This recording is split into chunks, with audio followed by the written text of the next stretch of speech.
Hello' everyone, কি খবৰ? ভালনে আপোনালোকৰ? আশা কৰোঁ সকলোৰে খবৰ ভাল নিশ্চয়। আৰু মোৰো খবৰ আজি অলপ ভাল পাইছোঁ। আৰু উঠি আৰম্ভ কৰিছোঁ ভিডিঅ'টো। এয়া পাৰ চৰাইকেইজনী বাহাত নোসোমায়, তো ইহঁতে ৰাতিপুৱাই ওলাই আহে খাদ্য বিচাৰি। আনফালে ৰাতিপুৱাৰ পৰিৱেশটোও অলপ দেখাই দিছোঁ। আৰু এয়া ৰাতিপুৱাৰ সূৰ্যটো ওলাইছে জাষ্ট, আৰু সূৰ্যৰ এয়া অলপ অলপ ধিমিক ধামাক পোহৰ আহিছে। সূৰ্যটো জুম কৰি দেখাই দিলোঁ। তাৰ পাছতে আৰু মই আমাৰ মুৰ্গীকেইটা এৰি দিলোঁ। মুৰ্গীকেইটা সিহঁতেও কিবা পাতবিলাক খাবলৈ আৰম্ভ কৰিছে দেখোন। তুলসীৰ পাত খাই, মানে যিকোনো পাতে খাবলৈ ধৰে, তো পাতবিলাক খাই আছিলে, সেইকাৰণে অকণমান খেদি দিলোঁ। বাৰীৰ ফাললৈ গ'ল। তাৰপাছতে মই আৰু আজি গৰম পানীৰে গা ধুম, কাৰণ যোৱাকালিৰ পৰা অসুখ হৈ থকাৰ কাৰণে গাটো মানে বহুত ঠাণ্ডা ঠাণ্ডা লাগি থাকে। সেইকাৰণে ভাবিছোঁ ঠাণ্ডা পানীৰে ইমান সোনকালে গা ধুলে আৰু জ্বৰ হ'ব, জ্বৰ কাহ চৰ্দি এইবিলাক হ'লে আৰু তো জানেই কেনেকুৱা অৱস্থা হ'ব। তো সেইকাৰণে গৰম পানীখিনি কৰিবলৈকে চচপেনটো পাতাই থাকে। আইতাকেও জুই ধৰি গৰম পানী কৰে, আৰু ময়ো জুই দি ল'লোঁ। আইতাক আজি উঠা নাই, আৰু একেবাৰে আইতাকেও ধুব পাৰিব, আৰু যাতে পানীখিনি গৰম হৈ থাকে। মই ল'ৰা উঠিলে কাপোৰবিলাক পিন্ধি ল'লে গাটো ভালদৰে গৰম পানী, জোতাও পিন্ধাই দিওঁ বোলো, যিহেতুকে ঠাণ্ডা বহুত পৰিছে। চেণ্ডেল পিন্ধিলেও ভৰিটো ঠাণ্ডা পাই থাকে, সেইকাৰণে তাক মোজা পিন্ধাই আছোঁ। মোজা পিন্ধাই একেবাৰে জোতাযোৰ পিন্ধাই লওঁ।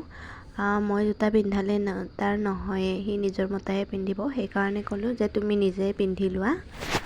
জোতা পিন্ধি গ'ল সি, জুই পোৱাবলৈকে গ'ল, আৰু ময়ো বাঢ়নি লৈ আহিলোঁ। মই বোলো একেবাৰে আজি যিহেতুকে ৰবিবাৰ, ল'ৰাৰ স্কুল বন্ধ, আৰু দেউতাকৰো আজি বন্ধ আছে, গতিকে মই ৰাতিপুৱা কামখিনি কৰিবলৈ বেছি মানে দৌৰা দৌৰি লগা নাই। তাৰপাছতে আৰু ল'ৰাই ক'লে কি এতিয়া সি হেনো ফুৰিবলৈকে যায়। মই বোলো মোৰ কাম হোৱা নাই, ফুৰিবলৈকে নাযাওঁ। নাই, সি নামানে। এতিয়া ফুৰিবলৈকে আহিলোঁ নদীৰ পাৰৰ ফালে। ৰাতিপুৱাতে যে দেখাইছিলোঁ, সূৰ্যটো জাষ্ট ওলাইছিলহে মাত্ৰ, আকৌ সূৰ্যটো ঢাকি ৰাখিলে। আজি ইমান কুঁৱলী দিছে। নদীৰ পাৰে আহি দেখিলোঁ নদীখন একেবাৰে চিনি নাপায়, মানে ইপাৰ সিপাৰ একো চিনি নাপায়। বাইকখন আহিছে, লাইট জ্বলাই জ্বলাই আহিব লগা হৈছে দিনৰ পোহৰতে, দেখিছেনে? ভাবকচোন কিমান কুঁৱলী দিছে। আৰু নদীটো একো চিনি নাপায়। ইমান কুঁৱলী দিছে যেন মানে শ্বিলংখন আমাৰ ওচৰত, মানে আমাৰ মাজিৰগাঁৱতে পৰিছে, তেনেকুৱা হৈছে। আনফালে সি আজি ব্ৰাছ কৰি কৰি আহিছে। নতুন ব্ৰাছ এডাল কিনিছে নহয়, সেইডাল পাই আৰু কেইদিনমান মাজিব ভালদৰে। আৰু খুব ধুনীয়াকৈ ব্ৰাছ মাজি মাজি আহিছে। মানে মই কৈছিলোঁ যে মই ফুৰিবলৈ নাযাওঁ, তুমি দেউতাৰ লগত যাবা, মোৰ কামো আছে। ফুৰিব আহিলে মানে কামবিলাক ৰৈ যায় যে, সেইকাৰণে মই ফুৰিবলৈ তেনেকৈ নাহোঁ। কিন্তু আজি যিহেতুকে ছানডেও হয়, সেইকাৰণে বোলো একো নহয় ব'লা, অলপ দেৰি হ'লেও কথা নাই। সেইবাবে আহিলোঁ। এইফালে দলঙৰ কাম কৰি থকা ঠাইখিনি, কিন্তু মানে দলংখন চিনিয়ে নাপায়, কিমান কুঁৱলী দিছে, পুৰা ডাঠ কুঁৱলী দি দিছে। আজি ভাবিছোঁ ৰাতিপুৱাৰ খাদ্যখিনি অলপ চেঞ্জ কৰোঁ, যিহেতুকে পেটৰ প্ৰব্লেম, মানে গেছৰ প্ৰব্লেমেই হৈছে গোটেইকেইজনৰে আমাৰ। সেইকাৰণে আহিয়ে ফাৰ্ষ্ট তাৰপাছতে আৰু বুটৰ মুগ ভিজাই থৈ দিছিলোঁ, আৰু এতিয়া মানুহজনক দিলে, আইতাকে খাই, আৰু এতিয়া আইতাক আৰু মোৰ কাৰণে যোগাৰ কৰিছোঁ। তো আমি দুজনে আধা ঘণ্টামান পাছতে মই এতিয়া চাহখিনি বহাই দিলোঁ। চাহখিনিও খাই লওঁ, যিহেতুকে আমি চাহ খোৱা মানুহ, বেছি দেৰিলৈকেও থাকিব নোৱাৰোঁ চাহ নোখোৱাকৈ। চ' সেইকাৰণে এতিয়া চাহখিনি বনাই ল'লোঁ। সকলোকে চাহখিনি দি আহি আৰু মই চাহখিনি খাবলৈ ল'লোঁ। খাইছোঁ যদিও আজি পূৰা ভয়কৈ খাইছোঁ, কাৰণ ভাবিছোঁ আৰু যেনিবা পেটৰ অসুখেই হয়। তাৰপাছত নাই আৰু নহ'ল। কালি 2টা টেবলেট খাই দিলোঁ যে, সেই 2টা টেবলেট খাই কিনে কাম দিছে, আৰু এতিয়ালৈকে ঠিকেই আছোঁ। তো চাহখিনি খাই মেলি আহি ৰুমৰ কামখিনি কৰি মেলি আহিলোঁ এতিয়া পাকঘৰলৈ। ভাবিছোঁ কিবা এটা বনাওঁ। সদায় ৰুটি খাই খাইও গেছৰ প্ৰব্লেম বঢ়োৱাৰ দৰে হৈ গৈছে। শুকান ৰুটি খালেও গেছ, তেলত দি খালেও গেছ, মানে কি ক'ম আৰু এই গেছৰ সমস্যাটোৱে মানে মানুহক জুৰুলা কৰি আছে, জানেনে? কিমান অসুবিধা হৈছে এই গেষ্ট্ৰিকটোৰ কাৰণে, মানে কিবা এটা বস্তু খাওঁ বুলি খাব নোৱাৰোঁ, মানে তেনেকুৱা হৈ গৈছে আমাৰ এতিয়া। চ' ইয়াতে মই সেইকাৰণে বেচন আৰু আটাৰে এটা মিশ্ৰণ তৈয়াৰ কৰি এনেদৰে বনাই খাওঁ বুলি ভাবিলোঁ।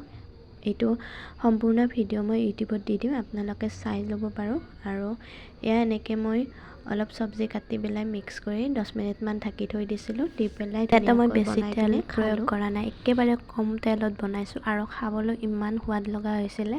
আপোনালোকে কেতিয়াবা এনেদৰে বনাই খাই চাবচোন, খাবলৈ খুব সোৱাদ লগা হয়।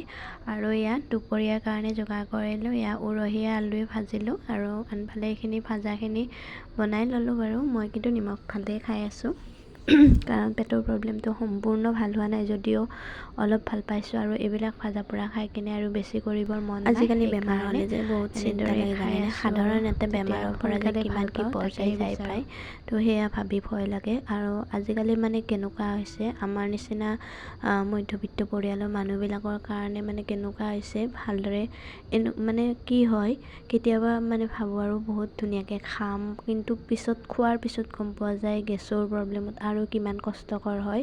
গতিকে এতিয়া এটা কথাই ভাবোঁ যে খাই বৈ পইচা খৰচ কৰাতকৈ বেমাৰ আজাৰৰ কাৰণে পইচা জমা কৰাই ভাল। কাৰণ সাধাৰণ এটা বেমাৰ যদি আমি ডক্তৰ তাতে চাবলৈ যাওঁ, কিমানখিনি টকা পইচাৰ প্ৰয়োজন হয়।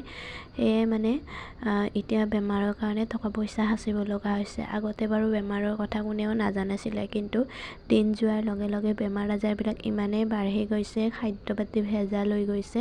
চ' মানে এতিয়া এইমাত্ৰ ঠিক হৈ আছোঁ আৰু আজিকালি হয় বেমাৰবিলাক হ'বলতে তৎক্ষণাতে হয়, কিন্তু যাওঁতেহে কিমান বছৰ লাগে ঠিক নাই। তো সেয়াই আৰু আজিলৈ ভিডিঅ' ইমানেই আছিলে। ভাল লাগিলে লাইক কমেণ্ট কৰি দিব। আজিলৈ বাই।